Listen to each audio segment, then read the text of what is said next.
ताज्या बातम्यांसाठी ABP माझाला subscribe करा आणि बेल आयकॉन प्रेस करा। दरम्यान मराठवाडा, विदर्भ, मुंबई, कोकण आणि पश्चिम महाराष्ट्रात कोरोनाची आकडेवारी कशी घसरते पाहूयात।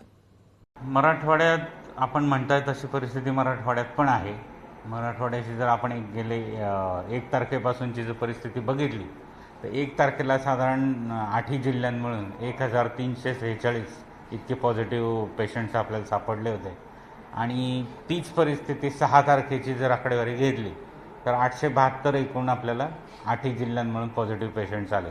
तर ही आकडेवारी बघितली तर निश्चितच त्याच्यात थोडीशी घट झालेली आहे असं दिसून येत आहे। मास्क लावणे, सोशल डिस्टन्सिंग ठेवले यासाठी जे विशेष मोहीम आपण घेतलेली होती आणि त्याच्यामध्ये मोठ्या प्रमाणात लोकप्रतिनिधी आणि लोकांचा आणि सर्व जनताचा जे सहकार्य भेटतो आहे आणि टप्प्याटप्प्याने अमरावतीमध्ये याच्यावरती नियंत्रण आणण्याचा सर्व लोक मिळून आपण ते प्रयत्न करतो आहेत आणि ते निश्चितच यशस्वी होणार आहे। आकडेवारी कमी होते महाराष्ट्रामध्ये आणि मुंबईमध्ये, ते स्टेबिलाइज होत आहेत। म्हणजे कालची तुम्ही आकडेवारी पाहिली तर दर सोमवारी थोडे आकडे कमी येतात, पण विकली ट्रेंड पण पाहिला आपण तर विकली ट्रेंड पण फ्लॅट होऊन कमी होताना दिसतोय आपल्याला।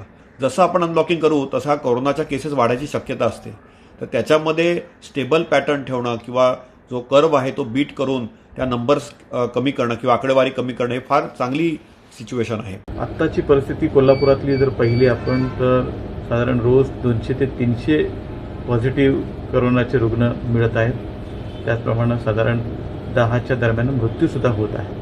कोरोनाचा प्रादुर्भाव जरी कमी झाला असा दिसत असला तरीही आपण जर गर्दी केली आणि मास्क न वापरणं किंवा सॅनिटायझर न वापर करणं किंवा सामाजिक अंतर न राखणं हा जर आपण प्रकार करायला लागलो तर हा कमी झालेला संसर्ग फार मोठ्या प्रमाणात वाढू शकतो।